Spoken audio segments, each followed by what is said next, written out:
జనసేన నాయకులకి, పెద్దలకి, వీర మహిళలకి, పిడుగుల్లాంటి జన సైనికులకి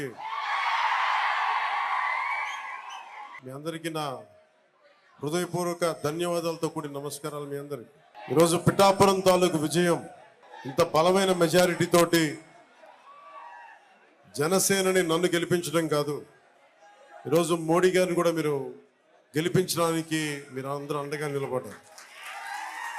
పిఠాపురంలో మీరు నాకు ఇచ్చిన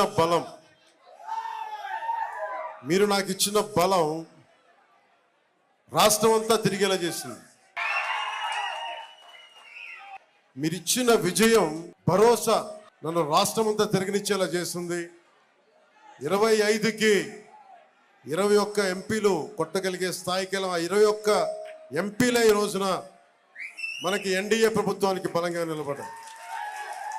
నా గెలిపే అటు ఇటు ఉండుంటే మిగతా రిజల్ట్ నాకు ఎలా ఉంటే తెలిసేది, కానీ నా గెలుపుని గ్యారంటీ చేశారు. ఇక్కడ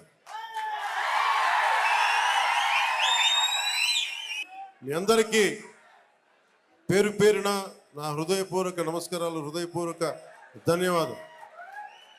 పొద్దున కృష్ణరాజు గారు చెప్పి బీజేపీ నాయకులు అంటా ఉన్నా, పవన్ కళ్యాణ్ గారు గెలవగానే ఇక్కడికి వెంటనే వచ్చింటే బాగుండేది అని. నేను కేవలం ఒక ఎమ్మెల్యేని కాదు, మొత్తం ఎన్డీఏకి అండగా నిలబడ్డ వ్యక్తిని. నా కుటుంబం నన్ను అర్థం చేసుకుంటుంది, నాకు తెలిసి ఎప్పుడు రావు. బాధ్యతలు తీసుకున్నా. నిజంగా చెప్పాలంటే ఫ్యాన్లు లేవు, ఏసీలే ఉన్నాయి, ఫ్యాన్లు తీసేసాం, పక్కన పెట్టేశాం.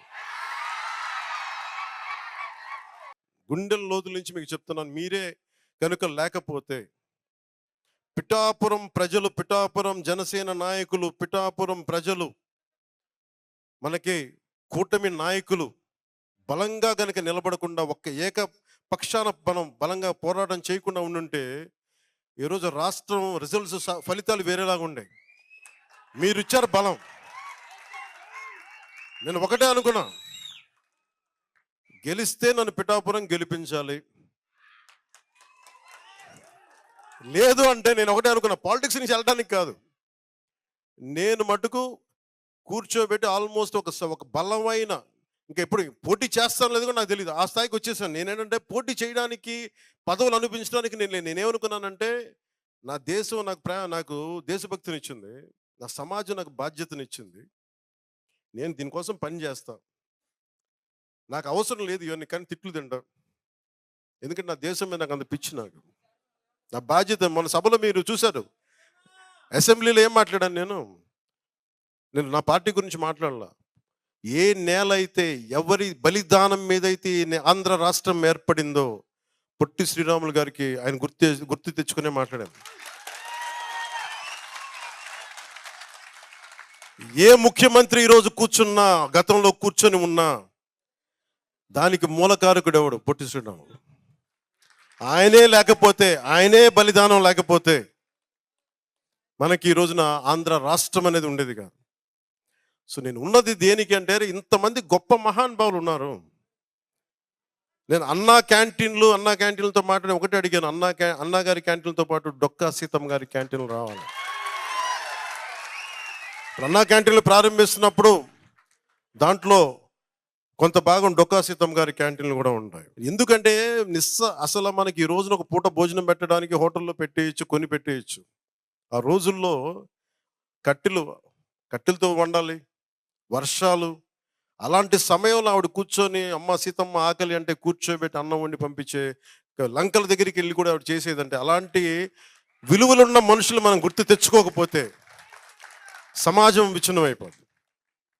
సో నాకు పిఠాపురం నాకు నిజంగా కొన్ని 2009 నుంచి నన్ను అడుగుతూ ఉన్నారు, మీకు నిలబడతామంటే. నాకు నిజంగా నాకు చెప్పాలంటే ఎక్కడి నుంచి పోటీ చేయాలి, నాకు పోరాటం చేయడం ఒకటి తెలుసు. నాకు దాంట్లో గెలుపులు ఉంటాయి, ఓటములు ఉంటాయి, లేదంటే పదవులు ఉంటాయి, నాకేం తెలియదు. నాకేంటంటే ఏడుస్తున్న మనిషి కోసం నా వంతు ఎంత నేను కృషి చేయగలను, ఎంత నిలబడగలను, ఇంతే నా థాట్.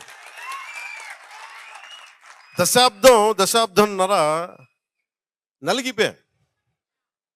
నేను మీకేం చెప్పాను, రాగానే మీకు ఇందాక చెప్తా ఉన్నాను, నేను ఓటమి చూసిన వాడిని. నేను ఒక సినిమా రంగంలో పీక్లో ఉండి నాకు పాలిటిక్స్ రావాల్సిన అవసరం లేదు. కానీ నాకేమనిపించిందంటే, చదువుకున్న చదువు, విజ్ఞానం బాధ్యతనిచ్చింది. నువ్వు పొట్టి శ్రీరాములు గారి త్యాగం మీద నువ్వు నువ్వు జీవితాన్ని గడిపేసి, స్వాతంత్ర సమరయోధులు త్యాగం వల్ల నువ్వు జీవితాన్ని గడిపేసి, నువ్వేమి తిరిగి సమాజానికి ఇవ్వనంటే నీకు కుదరదు. అది నా అంతరాత్మ చంపేసింది. దానికోసం వచ్చాను రాజకీయాల్లోకి.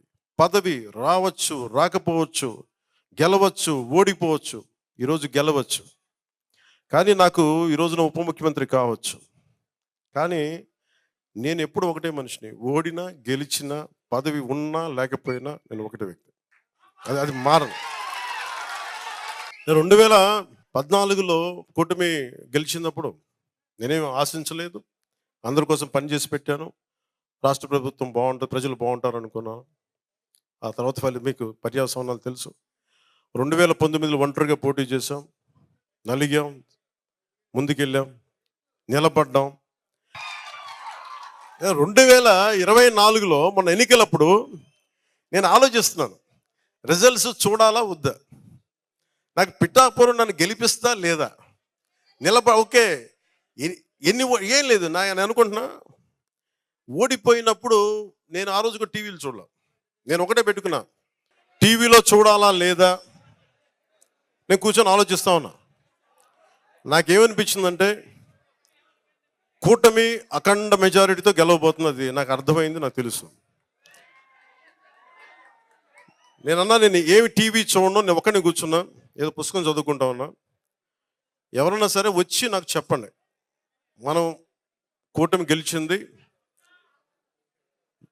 జనసేన మొత్తం అన్ని స్థానాలు గెలిచింది, పవన్ కళ్యాణ్ పిఠాపురంలో గెలిచాడు. ఈరోజు ఇవి చెప్పండి. నేను చూడలా. ఎందుకు చూడలేదంటే, నేను నా మనసుకి ఎట్లాంటి సంకేతాలు నేను పంపదలుచుకోలే, టెన్షన్ పడదలుచుకోలే. నాకు అనిపించింది నా కర్మ నేను బాగా చేశాను, నా బాధ్యత నేను సరిగ్గా నిర్వర్తించా, వెనకడుగు ఇలా నిలబడ్డా. భగవంతుడు నా చేతులు ఏదిస్తే అదే అనుకున్నాను, కానీ అఖండ విజయం ఇచ్చాడు భగవంతుడు. ఇదే పిఠాపురంకి వచ్చి నేను సనాతన ధర్మాన్ని చాలా బలంగా పాటించే వ్యక్తిని, చాలా బలంగా పాటిస్తాను. అలాగే అన్ని మతాల్ని సమానంగా గౌరవించాను. అదే మన పిఠాపురంలో బంగారు పాపం దర్గా దగ్గరికి వెళ్ళాను. అక్కడ లోపలికి వెళ్తే ఎంత బలమైన నాకు ఒకసారి శక్తి అనిపించిందంటే, లోపల మొత్తం ఆలోచనలు ఆగిపోయినాయి. చూడటానికి కరెక్ట్గా ఇంతే ఉంది, ఒక 3 అడుగులు కూడా లేదు, రెండు అడుగులే ఉంది ఆ దర్గాకి దానికి లోపలికి ఎత్తే స్థలం. ఎంత శక్తివంతంగా అనిపించిందో నాకు. అలాగే నేను మన ఉప్పాడ యాత్ర మనకి మీటింగ్కి వెళ్తా ఉంటే, ఒక తల్లి ఒక బైబుల్లోని ఒక ప్రార్థన చదువుతూ ఉంటే నేను కదిలిపోయాను. ఆ తల్లి పాదాలకి నమస్కారం పెట్టాను. అలాగా ఒక మతం కాదు, ఒక కులం కాదు, అందరూ కలిసి ఎంత ఘనమైన విజయాన్ని నాకు ఇచ్చినందుకు, నాకంటే వయసులో ఉన్న పెద్దలందరికీ కూడా నా పాదాభివందనాలు. అంత గొప్పగా దీవించారు. ఈరోజు మీరు అందించిన ఈ విజయం నాకు దేశ చరిత్రనే తిప్పగలిగే అంత శక్తినిచ్చింది నాకు. అంటే దేశం కోసం పనిచేయడానికి శక్తినిచ్చింది విజయం. ఒక్కొక్కసారి ఎంత దెబ్బలు తిన్నా చిన్నపాటి విజయం, ఒక చిన్నపాటి వెన్ను మీద సున్నితంగా తట్టు, నాకు అలాంటి బలమైన నాకు మీరు నిలబడ్డారు. నేను మర్చిపోలేను. నేను చాలాసార్లు చెప్తాను, నా కడ వరకు, నా ఆఖరి శ్వాస వరకు నేను ప్రజల కోసమే పనిచేస్తాను. నేను అలాగే అయిపోగానే వచ్చేద్దాం అనుకున్నాను. లోపల ఉబలాటం వచ్చింది, సంతోషం వచ్చింది, చెప్పుకుందాం, పంచుకుందాం, తిరిగేద్దాం, చేతులు ఊపేద్దాం, అందరికీ మన గజమాలలో వేస్తారంటే వేయించుకుందాం అనుకున్నాను. కానీ నాకు ఎలా ఉంటుందంటే, ఓకే నువ్వు వేయించుకుంటావు, నా మనసు ఇంకో మనసు ఏం చెప్తుంటుంది, నువ్వు గజమాలలో వేయించుకుంటావు, ఆ తర్వాత ఓకే తిరుగుతావు రోడ్లంతా, ఆ తర్వాత నాకు కావాల్సినది కాదు, పిఠాపురం ప్రజలకి అసలు నువ్వు ఏం పని చేసి పెడతావు చెప్పు నాకు. విజయం వచ్చాక అందరూ ఎగురుతారు, అందరూ దండలేస్తారు. నీకు ఎంత ఘనమైన విజయం ఇచ్చినందుకు ప్రజలు, నువ్వు ప్రజలకి అంత ఘనంగా నువ్వేం పనులు చేసి పెడతావు నాకు చెప్పు. నేను కూర్చున్నా, నాకు వచ్చి చేతులు ఊపి కృతజ్ఞతలు చెప్పడం సరిపోలా, ఒళ్ళోంచి ఒక కూలీలా పని చేయడానికి సిద్ధపడిపోయాను. అందుకే నాకేమనిపించిందంటే, పొద్దున పెన్షన్ సభలో కూడా చెప్పా, నేను పిఠాపురాన్ని అంతకుముందు ఎవ్వరూ అభివృద్ధి చేయనంత విధంగా భారతదేశంలో పిఠాపురం అనే ఒక నియోజకవర్గం దీనికి ఒక అంతర్జాతీయ గుర్తింపు తీసుకొచ్చిన రోజున అప్పుడు ఊరేగుతాం. నియోజకవర్గం అంటే పిఠాపురంలా ఉండాలి.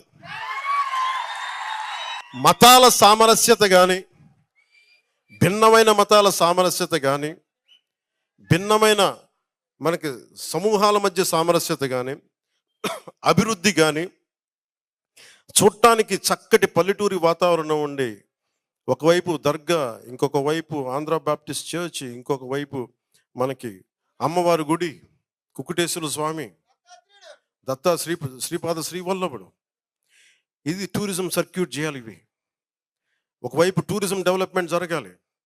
యువతకి ఉపాధి అవకాశాలు, చాయిస్ కావాలి. ఒక ఉద్యోగం సరిపోదు, 2-3 ఉద్యోగాలు, ఏ ఉద్యోగం ఎత్తుక్కోవాలి అంటే ఇది ఎంత. ఇప్పుడు అలాగే నేను కూర్చొని పంచాయతీరాజ్ శాఖ తీసుకున్నా. నాకు గ్రామాలంటే నాకు మన దేశానికి పట్టుకోమంట. అలాంటి గ్రామాల కోసం నేను ఏం చేయగలని చాలా పెద్ద డీప్ సబ్జెక్ట్ పంచాయతీరాజ్ శాఖ. చాలామంది పంచాయతీరాజ్ శాఖ అని కానీ చాలా కాంట్రాక్ట్లు వచ్చేసింది తీసుకుంటున్నా, ఇది నాకు తెలియదు. కానీ నా ఉద్దేశం అది కాదు. నా ఉద్దేశం ఏముందంటే, మన గ్రామాలకి ఏం చేయాలని ఒక్కొక్క రివ్యూ మీటింగ్ పెట్టి చూస్తూ ఉంటే, అసలు ఉదాహరణకి కేంద్ర జల్ జీవన్ మిషన్ రక్షిత మంచినీటి పథకం, ఏమంటే దీనికి ఎంత ఫండ్స్ ఉంటాయని పంచాయతీ అధికారులను ఉన్నతాధికారులను అడిగితే అన్లిమిటెడ్ సార్. అంటే మీకు ఎంత కావాలంటే, అంటే మీకు ఒక 10 కోట్లు 100 కోట్లు కావాలి, 100 కోట్లు వస్తాయి. కానీ దానికి 100 కోట్లు కేంద్రం నుంచి రావాలి అంటే మన కనీసం వాళ్ళు 70% 90 కోట్లు పెడితే మనం 10 కోట్లన్నా కనీసం ఇవ్వాలి. లేదంటే 70 కోట్లు ఇస్తే మనం 30 కోట్లనే ఇవ్వాలి. ఈ స్కీమ్కి ఒక విధానం ఉంటుంది. ఆ 30 కోట్లు ఇచ్చే 10 కోట్లు 30 కోట్లు ఇచ్చే స్థాయిలో కూడా ప్రభుత్వాలు లేవు. ఒక్కొక్క చోటకి వెళ్తే కనీసం గొక్కెడు తాగడానికి మంచి నీళ్లు అవి కూడా ఇవ్వలేని పరిస్థితుల్లో మనకి ఇంత వ్యవస్థ ఉంది. ఒక్కొక్క పాలసీ చదువుతూ ఉంటే లోపలికి వెళ్ళి ఒక్కొక్క ఉన్నతాధికారితో మాట్లాడుతుంటే బ్రిలియంట్ పీపుల్, ఒక్కొక్కరు ఐఏఎస్లు, చాలా అనుభవజ్ఞులు. కానీ కేవలం ఇవనగానే ఏదో తూతూ మంత్రం పనులు చేస్తాం, పైపైన పనులు చేస్తాం, దీన్ని కాంట్రాక్టులు వాడేసుకుందాం, అలాంటిది ఏదో ఉందనుకుంటా. లేదంటే రకరకాల విధానం. మరీ గత 5 సంవత్సరాల్లో మన రోడ్లు పాడైపోవడానికి కానీ పంచాయతీ శాఖ నిధుల్ని మాత్రం వాడలేదు. ఈ రోజుకి ఒక దాదాపు 3,000 కోట్ల పైచిలకు డబ్బులు ఇవ్వాలి ఒక్కొక్క పనులకి. గుంతలు తీయాలి మనం, దాన్ని ఏముంటుందని గుంతలు పూడ్చే దాని కింద ఒక హెడ్ కూడా లేదంటే దాని ఈ ఖర్చు కింద ఆ పద్దు ఉంటుంది, ఈ పద్దు కింద అది కూడా వేయట్లేదంట. అంటే అంత నిర్లక్ష్యంగా చేశారు గత ప్రభుత్వం. అంత అడ్డగోలుగా నిర్లక్ష్యం. నేను వాళ్ళు తిన్నారా, వాళ్ళు మనల్ని పర్సనల్గా తిట్టారా, ఇవన్నీ పక్కన పెట్టండి, నాకు అది కూడా పెద్ద ఇష్యూ కాదు. కానీ ఇన్ని కోట్ల మంది ప్రజలకి సంబంధించిన ఇంత విలువైన శాఖని ఎందుకు ఇంత సద్వినియోగం చేసుకోలేరంటే, ఏదో జరుగుతాయి పనులు వెళ్ళనివ్వండి, కాంట్రాక్ట్లు వచ్చినాయా లేదా. ఇప్పుడు నేను వచ్చి ఆ వ్యవస్థ నేను ఒక్కడే మార్చలేను. అందరినీ అధికారులను ఏమడుగుతున్నాను అంటే, నేను సహాయ సహకారాలు అడుగుతున్నా. దయచేసి నాకు ఏదో చెయ్యాలని వచ్చిన తపన ఉంది, మీరందరూ నాకు సహాయం చేయండి. నాకు వెళ్ళి మన కొత్తపల్లి ఉప్పాడు రోడ్లు చూపించాను. ఇక్కడి నుంచి కాకినాడ వరకు అది సుందరంగా మనకు ఉండే వైజాగ్ బీచ్ రోడ్లాగా, రామకృష్ణ బీచ్ రోడ్లాగా చేయొచ్చు, అంత అద్భుతంగా ఉంటుంది. నాకు అలాంటి సహకరించండి. నేను పంచాయతీ రాజ్ శాఖ నాకు సలహాలు సూచనలు ఇవ్వండి అంటే, ఒక్క పిఠాపురం నుంచే నాకు దాదాపు 1424-23 నాకు ఇన్పుట్స్ వచ్చినాయి. మన దుర్గాల్లో ఏమున్నాయి, మనకి కొత్తపల్లి వంతాలో ఉండే మనకి కొత్తపల్లి ఉప్పాడలో ఉండే గ్రామాల్లో అన్నీ ఏమేమి ఉన్నాయి, ఏ సమస్యలు ఉన్నాయి, పూసకొచ్చినట్టు చెప్పారు నాకు. అంటే ఇంత నేను కోరుకుంది ప్రజలు మమేకమై మనందరం కలిస్తే తప్ప ఈ సమస్యని పరిష్కరించలేదు.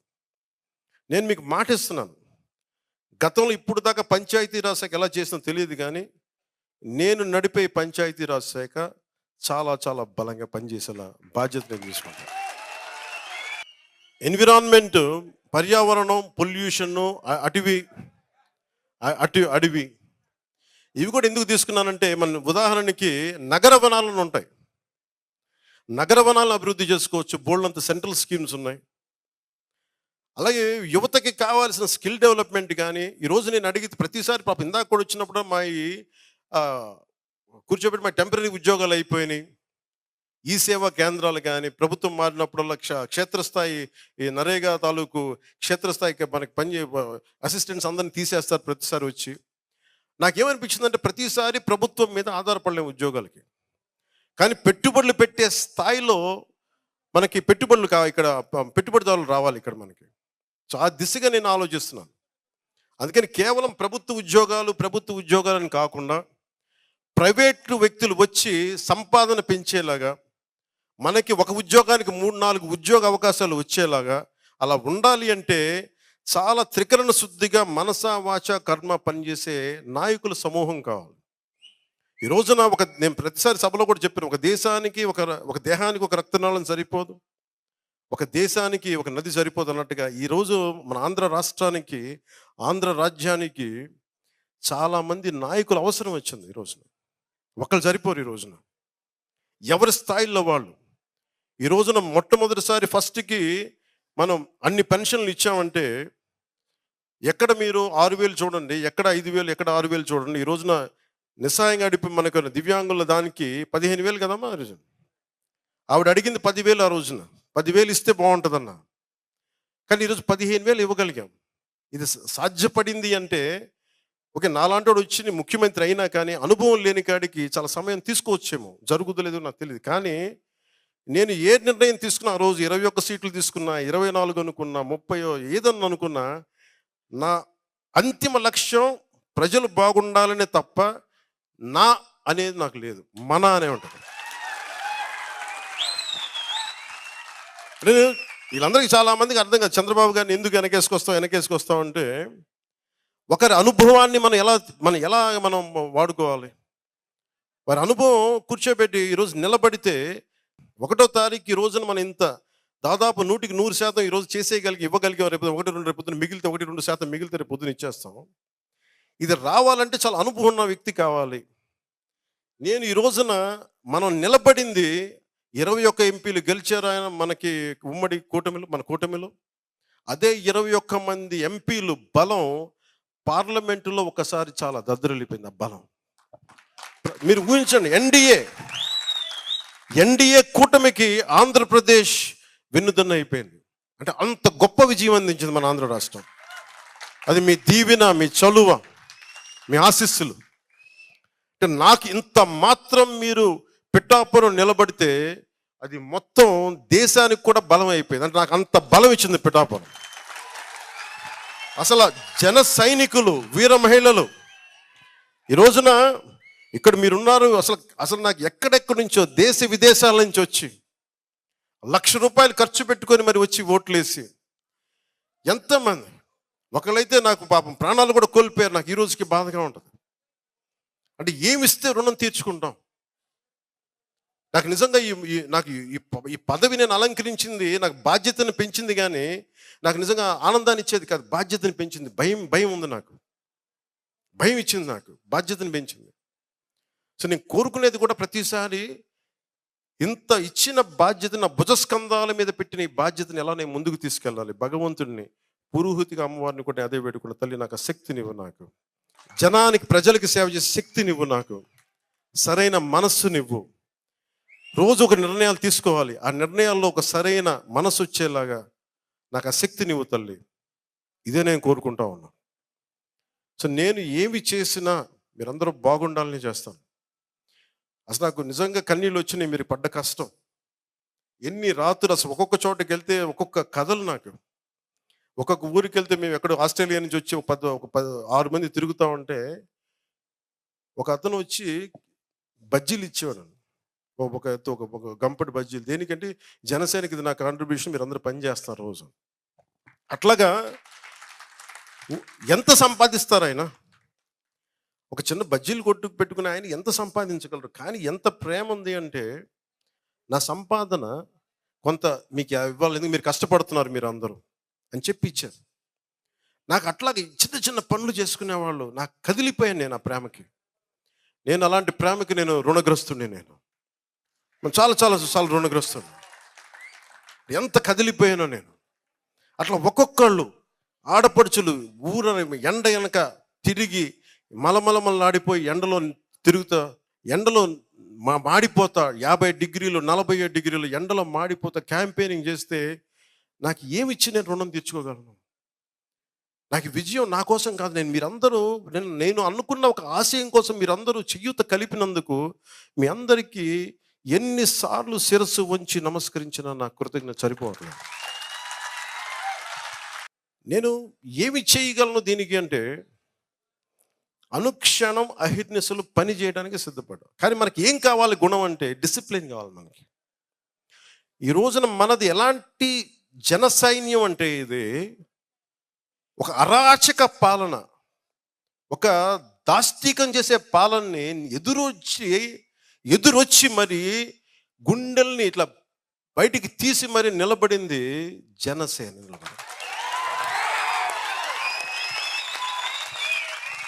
మీరు జనసేనకి బలం ఇవ్వడం కాదు, 5 కోట్ల మంది ప్రజలకు మీరు ధైర్యాన్ని ఇచ్చారు. జన సైనికులు, జన వీర మహిళలు, జనసేన నాయకులు. ఎందుకంటే నాకు అందరిది చెప్తారు, అన్ని పార్టీల నాయకులు చెప్తారు, మీ వాళ్ళు వచ్చిన తర్వాత మాకు ధైర్యం వచ్చినందుకు మేము కూడా రోడ్ల మీదకి వచ్చాం. జనసేన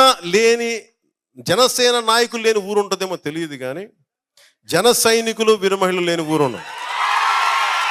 మనం తెలంగాణకి వెళ్తే ఒకటే అడుగుతున్నాను, అన్నా నువ్వు ఇక్కడి నుంచి ఎందుకు వెళ్ళిపోయావు అన్నా, మాకు ఇక్కడ రా అన్నాను. నేను చెప్పా ఇది లేదు నేను వెళ్ళట్లేదు, చెప్తున్నా, సరదా చెప్తున్నా. అరే పిఠాపురాన్ని వదిలి ఎక్కడ వెళ్తాను? తల్లిని వదులుకొని వెళ్ళిపోతావా? ఏం మాట్లాడతావు? హక్కున చేర్చుకున్న తల్లిని వదిలేసి వెళ్ళిపోతావా? అందుకే చెప్తా ఉన్నా, మరి ఆ తల్లికి నేను ఇచ్చలేదు. నేను స్థలం కూడా తీసుకున్నాను, ఇక్కడ ఇల్లు కూడా కడుతున్నా.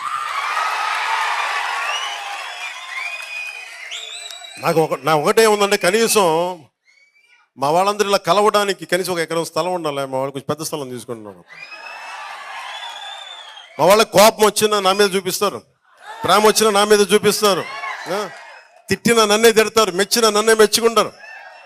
ఇంట్లో వాడిని తప్ప ఇంకెవరిని తిడతారు, ఇంట్లో వాడిని కాదు ఇంకెవరిని మెచ్చుకుంటారు. నాకు ఓకే. అప్పుడు నేను కూడా గతం వేసా, చాలా ఆగండి ఆపండి అంట, అంతే తప్ప ఇంట్లో మనం అనుకోకపోతే ఎట్లా, మీకు నా మీద కోపం రాకపోతే ఎట్లా, విసుక్కోకపోతే ఎట్లా, సంతోషం అదే నాకు అదే నచ్చుద్ది. నాకు కొంచెం సమయం ఇవ్వండి. నేను మొన్న ఏమనుకున్నా, ఫ్రెండ్స్తో చెప్తా ఉన్నా, శుభ్రంగా బాగా చక్కగా డిగ్రీ చదువుకొని ఏదైనా పోస్ట్ గ్రాడ్యుయేషన్ చేసి చదువుకొని ఉంటే చదువు అక్కడితో అయిపోయింది అనుకున్నాను. డిగ్రీ వెళ్లకుండా ఆపేయడం వల్ల ఇప్పుడు పంచాయతీరాజ్ ఫైల్ చూస్తే నాకు అలసట వచ్చేస్తుంది. ఎన్ని చదువుని ఇంకా చదువుతాను. ఇవన్నీ కాకుండా రిటర్న్ మన కాపీస్ కాకుండా మళ్ళీ ఈ ఫైల్స్ వస్తున్నాయి. బుర్ర వాచిపోతుంది, ఇన్ని చదవను బాబు. లేదు సార్, అందరూ చదవరండి, అందరూ మినిస్టర్స్ చదవరు, మీరు ఏదో చిన్న నోట్స్ ఏదో దాన్ని చూసి మీరు సంతకం చేయండి. నాకు భయం, ఆ సంతకాలు ఏముంటాయి నాకు తెలియదు. ఇలా సంతకం పెట్టేయండి అన్నాను, ఇలా సంతకం పెట్టేసారు, నాకు భయం వేస్తుంది. రేపొద్దున మళ్ళీ కూర్చొని నీ సంతకం పెట్టేసారు, మళ్ళీ జైల్లో పెడితే నేను ఎక్కడికి వెళ్ళాలి? అంటే ఇంత బాధ్యతగా ఉన్నానని చెప్పడానికి చేస్తున్నాను, అంటే ఇంత చదువుతున్నా అంటే నేను రేపు ఈ రోజున మిమ్మల్ని అందరినీ కోరుకునేది, మీరు నాకు పని చేసే సమయం ఇవ్వండి. ఒకటే అభ్యర్థన మీ అందరికీ. ఈ రోజున నేను మర్రెడ్డి శ్రీనివాస్ గారిని పెట్టాను. మర్రెడ్డి శ్రీనివాస్ గారు కూడా చెప్పారు, ఎవరైతే కష్టపడ్డారో, ఎవరైతే నిలబడ్డారో, జన సైనికులు కానీ, జనసైన వీర మహిళలు కానీ, జనసేన నాయకులు కానీ, మీరందరినీ గుర్తించండి. తప్పులు జరిగినా, ఒకసారి ఒక క్షణం అటు ఇటు తప్పులు జరిగినా మళ్ళీ వచ్చి వినండి. మీ అందరూ నాకు ఇవ్వగలిగేది, నాకు రాష్ట్రం మొత్తం 5 కోట్ల మంది ప్రజల్ని చూసుకుని నాకు చిన్నపాటి మనశ్శాంతి ఇవ్వండి అని చెప్పి ఆయనకి ఒకటి చెప్పాను. తప్పులు జరిగినా కానీ మీరు సరిదిద్దుకోండి. అజయ్ గారికి కూడా అదే చెప్పాను. ఆయన ఉస్మానియా పూర్వ విద్యార్థి, ఆయన విపరీతం, ఆయన చాలా ప్రశాంతంగా కనిపిస్తాడు ఆయన, కానీ ఆయన ఒక రాడికల్. ఆయన రాడికల్ స్టూడెంట్స్ యూనియన్లో పనిచేసిన ఆయన, ఇలా ప్రశాంతంగా పాపం నా కోసం ఎంత మాటలు పడ్డాడు ఆయన, ఎన్ని దెబ్బలు, ఎన్ని నలిగిపోయాడు. సో అజయ్ గారికి ప్రత్యేకంగా నా హృదయపూర్వక ధన్యవాదాలు చెప్తాను. పాపం శ్రీనివాస్ గారికి ఎన్ని మాటలు పడ్డారో, నలిగిపోయారు. వారికి నా ప్రత్యేక కృతజ్ఞతలు తెలియజేస్తున్నా. ఇప్పుడన్నా పవన్ కళ్యాణ్ అనే నేను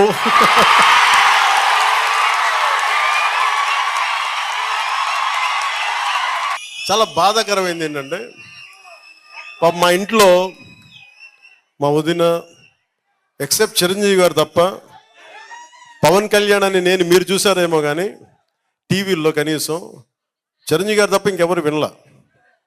నా కుటుంబ సభ్యులు కానీ ఇంక మిగతా అందరూ కూడా నా స్నేహితులు కానీ సన్నిహితులు కానీ అందరు బస్సుల్లో ట్రాఫిక్లు ఇరుక్కుపోయారు. పవన్ కళ్యాణ్ అయిన శబ్దం మీరు ఒక్కరే అన్నారు. నాకే తెలియదు, అంటే పవన్ కళ్యాణ్ నేను అంటే దానికి అంత ఉత్సాహం ఉంటుందా నాకే తెలియదు. అంటే కాయ కష్టం చేసుకునే వాళ్ళు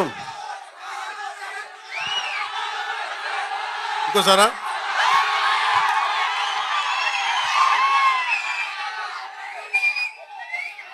ఓకే సార్, కొంచెం దీన్ని మార్చుకోండి.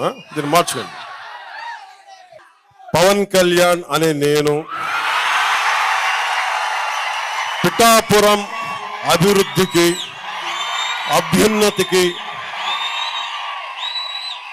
నిరంతరం ఆఖరి శ్వాస వరకు పని చేస్తానని దైవ సాక్షిగా ప్రమాణం చేస్తున్నాను. ఆ సీఎం అని అరిచి మీరు ప్రకృతిని భయపెట్టేశారు, మీరు భగవంతుని భయపెట్టేశారు. మీరు అంటే కూర్చోబెట్టి మీరు ప్రకృతి ఎంత భయపెట్టేశారమ్మా, కనీసం డిప్యూటీ సీఎం అయిపోతే వీళ్ళు ప్రాణాలు తీసేస్తారో అన్నట్టుగా నేను కోరుకోలే. నాకు ఆ తల్లి సాక్షిగా చెప్తున్నాను కదా, నేను కోరుకోలేదు, నేనే పదవి కోరుకోలే. ప్రభుత్వాలు మారాలి అని అనుకున్నా. కానీ మీరు సీఎం అని అరిస్తే ఆ ప్రకృతి కూడా కదిలిపోయాము. కనీసం డిప్యూటీ సీఎం చేయకపోతే వీళ్ళు అసలు తుఫాన్లు భూకంపాలు క్రియేట్ చేస్తాను తల్లి కూడా అనుకున్నాము. దయచేసి బాబు మీరు అదే నోటితో మీ అందరికి దండం పెట్టి చెప్తున్నా, కొంచెం మంచి కోరుకోండి. ఎందుకంటే మీరు ఈ శక్తి ఎలాంటిదో మీకు తెలీదు. ఈవెన్ ఇక్కడే కాదు, తెలంగాణకి వెళ్ళినా కానీ ఇదే నినాదం. అంటే మీ శక్తి ఎలాంటి శక్తి అంటే మీది ప్రకృతిని కదిలించేంత శక్తి మీది. అంటే ఎండిపోయిన ఎడారిలో మబ్బు రాని చోట, మబ్బు లేని చోట కూడా మబ్బులు తెప్పించి వర్షం కురిపించి ఎడారు భూములను కూడా పచ్చని పంటలుగా చేసేంత శక్తి ఉంది మీకు. అంత శక్తి ఉంది. సో మీ మానసిక శక్తిని మన పిఠాపురం అభివృద్ధితో పాటు రాష్ట్ర అభివృద్ధి, తద్వారా దేశాభివృద్ధి, తద్వారా భారతదేశం 2047కి సూపర్ పవర్ కావాలి భారతదేశం. ఆద్యం దాని ఇక్కడ మొదలు పెడతాం. అంటే ఒక మనిషి తలుచుకుంటే ఎంత చెయ్యగలడు. నాకు అనిపించే చాలాసార్లు వీళ్ళు సీఎం అంటే నేను అలా చూస్తూ ఉంటాను. నేను మీరు చూసారు నా ఎక్స్ప్రెషన్ పెద్ద ఏం ఉండాలి చూస్తుంటా, సంతోషం. నాకు అనిపించింది అంటే ఒక జపం తాలూకు శక్తి ఎంత ఉంటుందా, ఒక మాట పదే అంటే దానికి శక్తి వచ్చేస్తా అంటే మీరు ప్రూవ్ చేశారు దానికి. వావ్ అనిపించింది. ఎంత ప్రేమ ఉండాలి ఆ మాట మాట్లాడాలంటే, ఎంత శక్తి ఉండాలి దానికి. అదే బాబా ఆ శక్తి భరించలేకే ప్రకృతి కదిలిపోయింది. ఆ శక్తి తట్టుకోలేకే కదా. మరి నాకు భయం వేస్తుంది ఇప్పుడు నాకు మీరు వల్ల. ఎందుకంటే నేను ఏదో నాకు ఎవరుంటారు, నా ఆరాధ్య దైవాలు ఎవరుంటారు. ఒక పుట్టి శ్రీరాములు ఉంటాడు, ఒక నాని పాల్కీ వాళ్ళు ఉంటారు, ఒక మనకి బాబాసాహెబ్ అంబేద్కర్ గారు ఉంటారు. ఇలాంటి మహానుభావులు ఉండి నాకేముంటుంది, వీళ్ళకి పదవులు లేకపోయినా దేశం కోసం పనిచేశారు కదా. నేను ఆ కోవకు చెందితే మీరేమంటారు అలా అంతా కుదరదు, నువ్వేం చేసుకొని మటుకు ఇలా ఉండాలి. కానీ నాకు భయం వేసేది. ఇప్పుడు నన్ను చేశారు మీరు, రామకోట్లా చేశారు మీరు, సీఎం కోటి చేశారు మీరు, డిప్యూటీ సీఎం కోటి అయిపోయింది. భయం వేస్తుంది నాకు. ఇది మీ ద్వారా, మన పిఠాపురం ద్వారా, మీ మీ జపం ద్వారా మీరు నామం చెప్పారు కదా సార్. ఎందుకు చెప్తున్నానంటే, మీరు కనుక మీ మనస్సులో అందరూ ఈ దేశం బాగుండాలి, ఈ నేల బాగుండాలి అని మీరు కోరుకుంటే జరిగిపోదు. అంతే చేయండి. నాకు ఎలాంటి అంటే, నా కృష్ణుడు చెప్పినట్టుగా అక్కడ గురి పెట్టి కొట్టాడు కొడేస్తాను. మీరు ఎలా ఉండాలంటే మీరు శ్రీకృష్ణులా ఉండాలి. మీరు ఒకటే చెప్పండి, పిఠాపురం అద్భుతంగా ఉండాలి, చేసేస్తాం. ఆంధ్రప్రదేశ్ వెనక్కి తిరిగి చూడకూడదు, అప్పులన్నీ తీర్చేస్తాం. భారతదేశంలోనే అత్యధికమైన గొప్ప రాష్ట్రంగా ఉండాలి, రాజ్యంగా ఉండాలి, చేసేస్తాం. ఈ రోజున 21 మంది పార్లమెంటు సభ్యులతోటి ఎన్డీఏకి వెన్నుదన్నుగా నిలబడ్డాం. అలాంటిది ప్రపంచానికి వెన్నుదన్నులాగా నిలబడగలిగే శక్తి కూడా అది మనం సాధించగలం భవిష్యత్తులో. ఏం లేదు, మనం అనుకుంటే జరిగిపోద్ది. కాకపోతే దానికి చాలా ధర్మబద్ధంగా ఉండాలి ఆ కోరిక. నాకు 1000 కోట్లు కావాలి, అక్కడ ఒక 2000 ఎకరాలు కావాలి, ఋషికొండ కావాలంటే జరగదు. అబ్బే అవి అయితే జరగవు.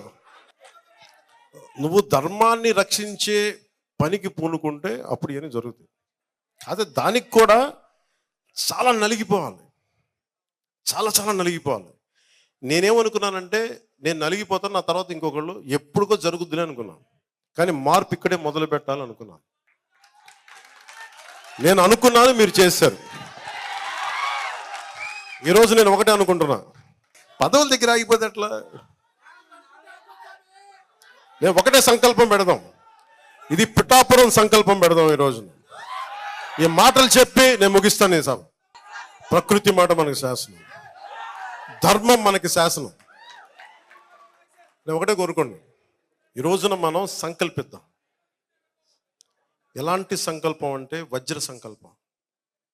అది ఎలాంటి సంకల్పం అంటే, పురోహితిక అమ్మవారు, కుక్కుటేశ్వర స్వామి, శ్రీపాద శ్రీవల్లభుడు, ఇంకొక మూలకెళ్తే బంగారు పాపమ్మ, ఇంకొక చోటకి వెళ్తే, ఇంకో పక్కకి వెళ్తే ఆంధ్ర బాప్టిస్ట్ చర్చ్, అన్ని సకల మతాలు, సకల దేవతలు అందరూ వెలిసిన ప్రాంతం ఇది.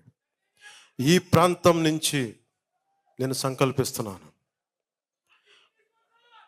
మనకి పిఠాపురం ప్రపంచానికే మార్పు ఇక్కడి నుంచి మొదలవ్వాలి.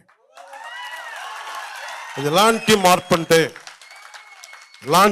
అంటే అది భారతదేశం అగ్రగామిగా ఉండాలి, విశ్వగురువుగా ఉండాలి. అరబిందో కోరుకున్నారు ఇది.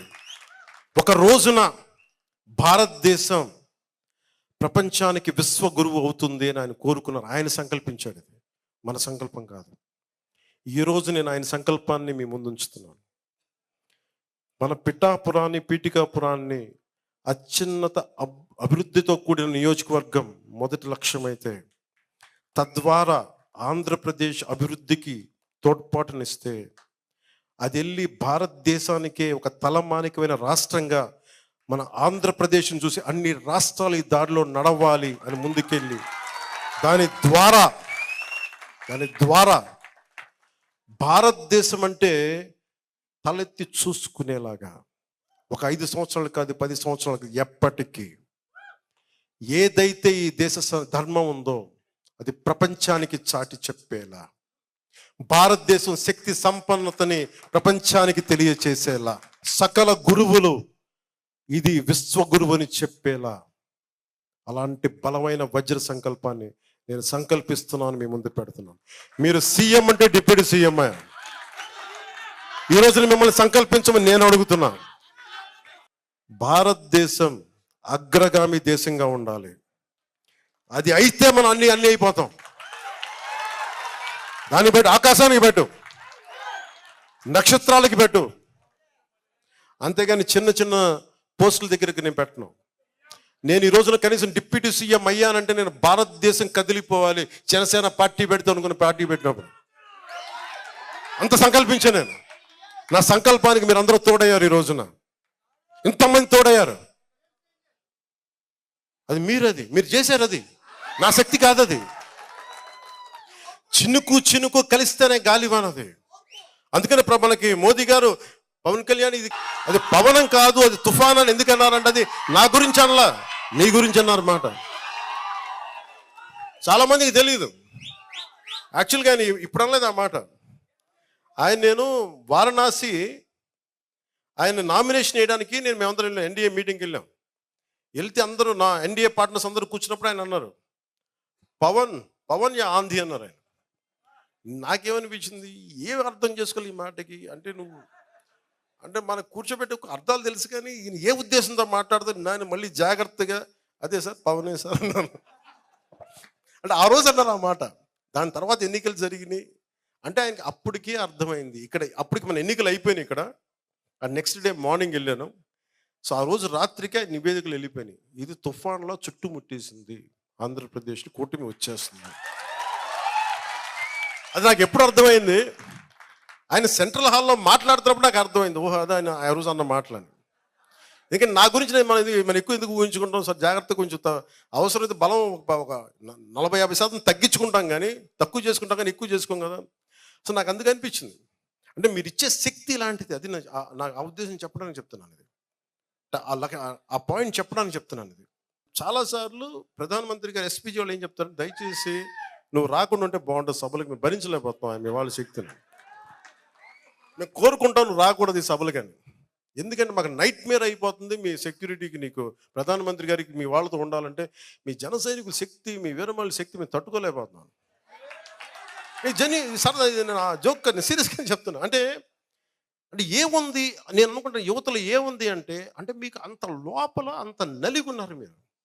ఎవడన్నా ఒక్కడొచ్చి మాట్లాడతారా మా భావాలు, నేను గొప్ప భావాలేం మాట్లాడను, మీ భావాలే నేను మాట్లాడతాను. మీ గొంతే నా గొంతు, ఈ దేశపు గొంతే నా గొంతు, సగటు మనిషి గొంతు. నేను మీ గొంతే మాట్లాడతాను, మీ గొంతే వినిపిస్తాను, మీ వాణినే వినిపిస్తాను, మీ కలనే నెరవేరుస్తాను. మీది ఇది, నాది కాదు. సో నాకు అనిపించింది ఇలాంటి నేలకి నేను అనుకున్నా ఈరోజు ప్రతిసారి వచ్చి ఇన్ని రోజులు ఎందుకు తీసుకున్న 4వ తరగతి అంటే నాకు ఎన్ని పనులు వచ్చినాయి. మనకెంత మేధావులు ఉన్నారండి మన చుట్టుపక్కల. ఒక్కొక్కళ్ళు ఆకలి తీర్చిన యోధులు ఎవరు నా పక్కన లేరు. నేను కూర్చుంటాను, నా పక్కన కొంచెం మంది అనుభవజ్ఞులు ఉంటుంటారు, కానీ వాళ్ళెవరు రాజకీయ అనుభవాలు లేవు. మర్రెడ్డి సీని గారికి కానీ అందరూ విద్యార్థి రాజకీయాలు చేసినారు కానీ వీళ్ళెవరు సీజన్డ్ పొలిటికల్ లీడర్స్ కాదు, కానీ తపన ఉన్నవాళ్ళు, కసి ఉన్నవాళ్ళు. సో నాకేమనిపిస్తుంది, నేను ఏం చేయాలి దీన్ని, పార్టీని నడపడం అంటే సామాన్యమైన విషయం కాదు. మీకు తెలియదు పార్టీ నడపడం అంటే, అసలు ఈ పార్టీ ఉండకూడదని లెటర్లు రాసేస్తారు కొంతమంది ఎలక్షన్ కమిషన్కి. వాళ్ళు నాకు లెటర్లు పంపిస్తారు, ఈ పార్టీని అది చేశారంటే మళ్ళీ దానికి లెటర్లు పంపించి ఇంకొక మనుషుల్ని పంపించి, అసలు ఎంత వ్యయ ప్రయాసం అంటే ఈ 10 సంవత్సరాల్లో పార్టీని ఆదిలోని చంపేద్దామని లెటర్ల ద్వారా ఎలిగేషన్స్, ఈ పార్టీకి ఈ సింబల్ ఉంది, ఇది రైట్ కాదు, అది ఉంది, ఇట్లా ఏదో ఒకటి కొర్రీలు పెట్టి ఇవన్నీ బాలరిష్టాలు తట్టుకొని కృష్ణుడు ఆ బాలరిష్టాలు తట్టుకొని ఎలాగే చేరాడు యశోద దగ్గరికి, అలాగే ఈ రోజున జనసేన ప్రజల దగ్గరికి అలా చేరింది. శ్రీకృష్ణుడు వచ్చి యశోద దగ్గర చేరినాడు. తల్లి యశోద దగ్గరికి శ్రీకృష్ణుడు ఎలా వెళ్ళాడో అలాగే ఈ రోజున అన్ని బాలరిష్టాలని దాటుకొని ఈ రోజున జనసేన ఒక రికగ్నైజ్డ్ పొలిటికల్ పార్టీ. దానికి మీకు ధన్యవాదాలు. మీ విజయం అందించకపోతే ఎవరు వెళ్ళినా, ఢిల్లీ ఏ మూలకి వెళ్ళినా, ఏ బీహార్, ఉత్తరప్రదేశ్, పంజాబ్ ఏ మూలకి వెళ్ళినా 100% స్ట్రైక్ రేట్ అంటే మాకు అర్థం కావట్లేదు. మనం కొట్టింది 21 కానీ 21 ఇప్పుడు సెంచరీ కొడితే ఎవడన్నా మాట్లాడాలి, మళ్ళీ 21 కొడితే మాట్లాడతారు, నాకు అర్థం కాదు. అంటే 21 వెనక 21 ఎంపీస్ కూడా ఉన్నాయి, అది దాని సొంత.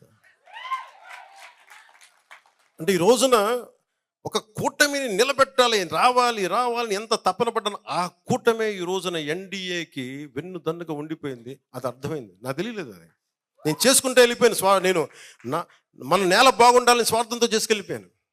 ఆ స్వార్థం అంటే మంచి స్వార్థం, అది నిస్వార్థంగా చేశాం, నాకు ఏం అవసరం లేదు.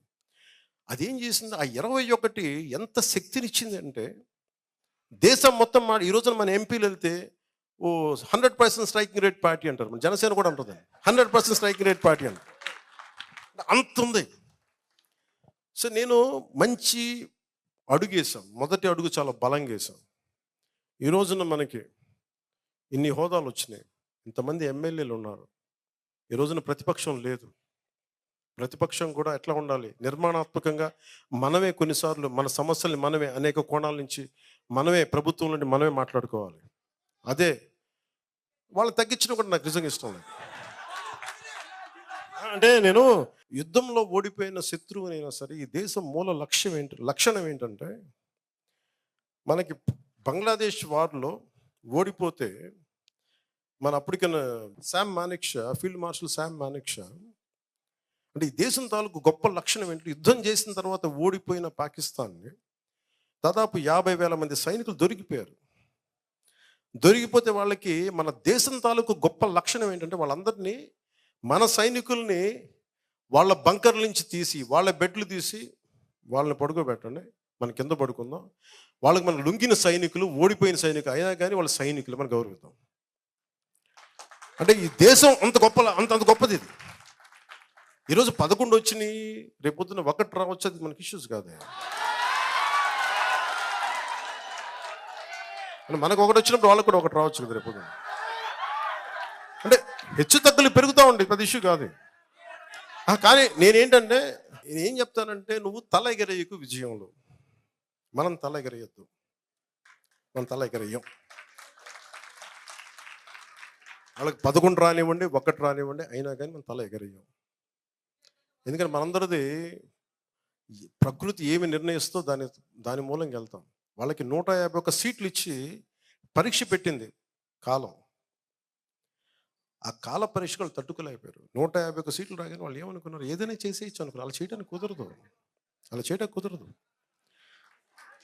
కుదరదు. అందుకనే వాళ్ళకి అది మనకు పాఠం. అది మనం వాళ్ళని తగ్గించడానికి ఇవన్నీ కాదు. నేను ఓడిపోయినా, నేనేం చెప్పాను? వాళ్ళు ఓడిపోయినా కానీ నాకు వ్యక్తిగత కక్షలు ఏమి ఉండవు. సిస్టమిక్ కరెక్షన్సే ఉంటాయి. సిస్టమిక్ కరెక్షన్స్ కొంతమంది వ్యక్తులు దొరికితే దాన్ని పర్యవసానం వాళ్ళు ఎదుర్కోవాలి తప్ప, పర్సనల్గా నువ్వు ఆ రోజు ఇవి చేశారు ఆ సిస్టమ్, అలాంటి వ్యక్తిగత ద్వేషాలకి, దాడులకి నేను దిగను. మన వాళ్ళని కూడా దిగద్దని నేను కోరుకుంటున్నాను. తేడా మన అదేగా చూపించాలి. మనకి వాళ్ళకి ఏంటి తేడా? మనం చేయాల్సింది ఏంటంటే, వాళ్ళలా కాకుండా ఉండటం మనం చేయాల్సింది. మీకున్న శక్తి అలా ఏంటంటే, హ్యావ్ డిసిప్లైన్. మనకు కావాల్సింది ఈ రోజున చాలా నిలకడ కావాలి. 21 సీట్లు ఇచ్చి ప్రజలు మనల్ని గుండెల్లో పెట్టుకున్నప్పుడు దాన్ని చాలా బాధ్యతగా ముందుకు తీసుకెళ్దాం. ఎలా దీన్ని పటిష్టం చేద్దాం, ఎలా దీన్ని ఇంకొంచెం ముందుకి బలంగా తీసుకెళ్దామని ఆలోచించాలి తప్ప, దాడులు చేయడం, ఇబ్బంది పెట్టడం, ఇది చేస్తే ఏమైపోతుంది? వాళ్ళు మనలో మనుషులే కదా, వాళ్ళు బయట వాళ్ళు కాదు కదా. చాలాసార్లు చెప్పాను, వైసీపీ నాయకు నా శత్రువు కాదు, నా ప్రత్యర్థి కాదని. ఇంగ్లీష్లో ఒక సామెత ఉంటుంది, you reap what you so.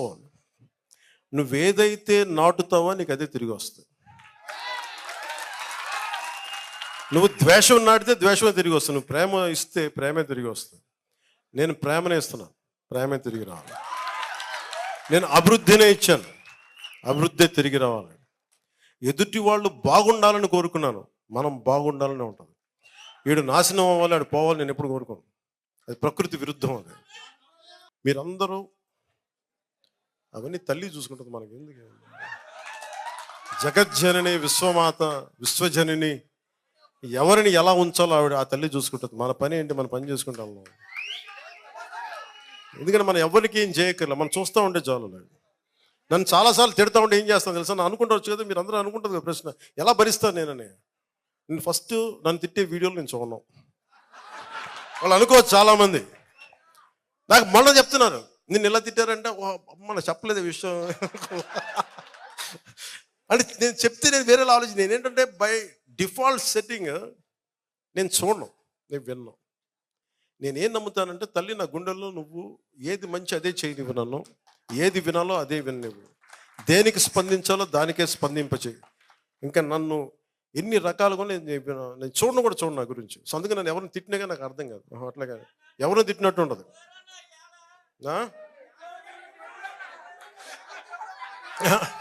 అలాగా వినండి, ఈరోజు మనకున్నది 5 సంవత్సరాలు. దాంట్లో దాదాపు ఒక నెల అయిపోయింది. ప్రతిరోజు ప్రతి గంట చాలా కీలకం. నాకు ఇలా ప్రతిసారి కలవటం కంటే కూడా నాకు పని చేస్తే మీ జీవితాల్లో మార్పు తీసుకురాగలిగితే. అలాగే జన సైనికులందరికీ చెప్తున్నాను, ముఖ్యంగా యువతకి చెప్తున్నాను, అమ్మ మిమ్మల్ని ఎక్కడ మర్చిపోతాం తల్లి, మీరు నా మీద కోపపడతట్లా. తల్లి లేకుండా నా పదం ప్రయోగం ఉంటుందా? జనసేన అంటే ముందు మీ పేరే చెప్తాను తల్లి. అల్లావుద్దీన్ అద్భుత దీపాలు ఉంటాయి కదా, అన్న మాకు ఈ సమస్య ఉంది తీర్చేద్దాం, ఇట్లా అంటున్న భూతం వస్తే తీర్చేయండి. అలా జరగదు, నలగాలి. అందుకే 5 సంవత్సరాలు ఇచ్చింది రాజ్యాంగం మనకి. ఈ 5 సంవత్సరాలు మీరు కనీసం సంవత్సరం చూడాలి. కనీసం దోచేశారు వీళ్ళు అందరూ, అడ్డగోలు చేశారు. ఇవన్నీ నిలబెట్టుకోవడానికి, అర్థం చేసుకోవడానికి, పరిస్థితి తీసుకోవడానికి, వీటన్నిటి కష్టాల మధ్యలో మొట్టమొదటి ప్రామిస్ ఉద్యోగాలు ఇచ్చాం. వాళ్ళు అంటున్నారు ఈ ఉద్యోగాలు ఇంకా ఎక్కువ ఇవ్వాలి డిఎస్సి అంటే. మీరు అది కూడా ఏడవలేదు కదా మీరు. కరెక్టే, చాలా ఉన్నాయి, లక్షలు ఉన్నాయి ఉద్యోగాలు. నేను చెప్తాను కదా, ఇప్పుడు డిప్లొమా మన ఫారెస్ట్ డిపార్ట్మెంట్లో 420 పోస్టులు ఖాళీగా ఉన్నాయి. డబ్బులు లేవు, ఖజానాలో డబ్బులు ఇవ్వడానికి. ఎక్కడి నుంచి డబ్బులు ఇస్తాం? ఎర్రచందనం పట్టుకెళ్ళిపోయి అమ్మేసుకున్నారు. నేపాల్లో ఎన్ని వేల మెట్రిక్ టన్నులో ఉంది నేపాల్లో. నేపాల్ ప్రభుత్వం తిరుపతి నుంచి వెళ్ళిన ఎర్రచందనాన్ని నేపాల్ ప్రభుత్వం పట్టుకుంది. నేపాల్ ప్రభుత్వం పట్టుకుంది, కానీ మన చెక్ పోస్టులని వదిలేసింది. ముఖ్యంగా మన ఆంధ్రాలో ఉండే చెక్ పోస్టులను వదిలేసింది. వెళ్ళిపోండి. ఎవరి పెద్దిరెడ్డి గారి వెంటనే పంపించండి, అసలు నేపాల్ పంపించండి. మిథున్ రెడ్డి గారి పంపించండి. కానీ నేపాల్ పోలీసులకు పాప మిథున్ రెడ్డి గారు పెద్దిరెడ్డి గారు ఎవరు తెలియదు, ఆపండి అన్నారు. ఎక్కడ తీయాలంటే దాని రూట్ తిరుపతికి వచ్చింది. లాంగ్వేజ్ ప్రాబ్లం వాళ్ళకే ఉంది. వాళ్ళు ఎర్రచందనం ఒకటే లాంగ్వేజ్ కదా. ఈ ఎర్రచందనం కాహాయ్ అంటాడు, అది పట్టుకుంటారు, తీసుకెళ్తారు. పట్టుకుని ఇప్పుడు ఆ ఫైల్ నా దగ్గరికి వచ్చింది. దాన్ని ఏమంటారు, ఎర్రచందనాన్ని ఇక్కడ తీసుకురావాలి, ఏం చేయాలంటే దానికి ఏదో పెట్టారు, దాని గురించి కింద మీద పడుతున్నాం, తీసుకురావడానికి ఒక ప్రయత్నం చేస్తున్నాం. ఇవన్నీ మీకు మీరు చూడండి, ఇప్పుడు దాకా తెలియదు కదా మీకు. అంటే ఒక ఎర్రచందనం మనకి నేపాల్లో పట్టుబడింది అంటే మీకు ఎంత అలసత్వంగా ఉన్నాయి చెక్ పోస్టులు. మీరు అక్కడి నుంచి తీసుకొచ్చి ప్రతి చోట పోలీస్ చెక్ పోస్టులు ఉంటాయి. నువ్వేం తీసుకెళ్తావు జేబులో, మనకి ఎన్నిసార్లు మనకి ఎలక్షన్ కమిషన్ టైంలో మనకి అడుగుతారు. అలాంటిది ఎర్రచందనం అంటే ఎన్ని వేల మెట్రిక్ టన్నులు, ఎన్ని లారీలు వెళ్ళాలి. అన్ని లారీలు చాలా సునాయాసంగా వెళ్ళిపోయి నేపాల్ దాకా. అంటే మీకు ఆ స్థాయిలో ఉంది దోపిడీ. కరెక్ట్, సినిమాలు తీయచ్చు, కానీ ఒక అడవిని కొట్టి ఒక చెట్టుని పెంచడం ఎంత కష్టమో మీకు తెలుసా? మనందరికి తెలుసు. అది కొట్టే వాళ్ళకి తెలియదు అది సంగతి. ఒక చెట్టు కొడితే 25 చెట్లు నాటాలని అరణ్య సూక్తం చెప్తూ ఉంటుంది. ఆ చదువులు చదివితే కదా, ఆ విజ్ఞానం ఉంటే కష్టం తెలుస్తుంది. కొట్టేసుకుందాం, పెంచేసుకుందాం, అమ్మేసుకుందాం, ఏం చేసుకుంటారు? ఎక్కడ తింటారు డబ్బులు? పేపర్లు తినాలి అన్నం బదులు. మీరు ఇవన్నీ అర్థం అంటే ఎందుకు చెప్తా అంటే, ఇవన్నీ మీరందరూ ఇంత లోతుగా చూస్తున్నాం. అసలు ఈ రోజున సివిల్ సప్లైస్లో ఎంత టన్నుల బియ్యం దోచేస్తున్నారు మీకు చెప్తా వచ్చాం. మనోహర్ గారికి నేను ఒకటే చెప్పాను, మనం మాట్లాడాం, సివిల్ సప్లైస్ మీ చేతిలో పెట్టాం, అక్రమ రవాణా బియ్యం మీద ఉక్కుపాదం మోపండి. అది ఒక్కడే మాట చెప్పాను. ఆయనకి నా అభినందనలు. బలంగా చేశారు, సీజ్ చేశారు గోడౌన్స్. కానీ వెనకున్న సూత్రధారులను పట్టుకోవాలి, ఎవరెవరో తెలియదు, ఇంకా ఎతుకుతున్నాం, చూద్దాం. అలాగే చెరువులు, మట్టి, ఇసుక, మట్టి, శ్మశానం, మైనింగ్ అన్నీ పట్టుకుపోతాం. ఇవన్నీ ఆపాలి. ఇదేంటంటే ఇది మేము ఒక్కలం చేసేది కాదు. ఒక తెలుగుదేశమో, జనసేనో, భారతీయ జనతా పార్టీ నాయకులు, గౌరవ ముఖ్యమంత్రి చంద్రబాబు గారు కాదు, మీరందరూ కలవాలి. దీంట్లో ఒక మార్పు రావాలి అంటే మీరందరూ కలిస్తే తప్ప మార్పు రాదు. అలాంటి మార్పుకి మన పిఠాపురంలో శ్రీకారం చుట్టాం. ఆ మార్పు ఒక రోజున ప్రపంచం ఇటువైపు చూస్తుంది. ప్రపంచ దేశాలు పిఠాపురం వైపు చూస్తాయి. ఆ తల్లి శ్రీపాద శ్రీవల్లభుడు సాక్షిగా చెప్తున్నాను. దానికి నేను ఒక సైనికుడిలా పనిచేస్తాను తెలియజేసుకుంటూ, మీ అందరూ భాగస్వామ్యంగా కావాలని కోరుకుంటూ, జనసేన నాయకులకి ప్రతి ఒక్కరికి పేరు పేరున ధన్యవాదాలు తెలుపుకుంటూ, ల్యాండ్ టైటిలింగ్ యాక్ట్ ఆ రోజు మీరు అడిగారు కదా, మీరే కదా ఆ రోజు మొత్తం నా ల్యాండ్ టైటిల్కి యాక్ట్ మీ బాధ భరించలేక దాన్ని చేసేవాడు. పాపం మీరు ఎంత తిరిగారు, రోడ్డు మీద పట్టుకొని నా భూమి తీసేశారంటే అది మారుస్తామని తెలియ మీకు అందరికీ ప్రత్యేకించి పేరు పేరున ధన్యవాదాలు తెలుపుకొని సెలవు తీసుకున్నాను. జై జనసేన, జై హింద్.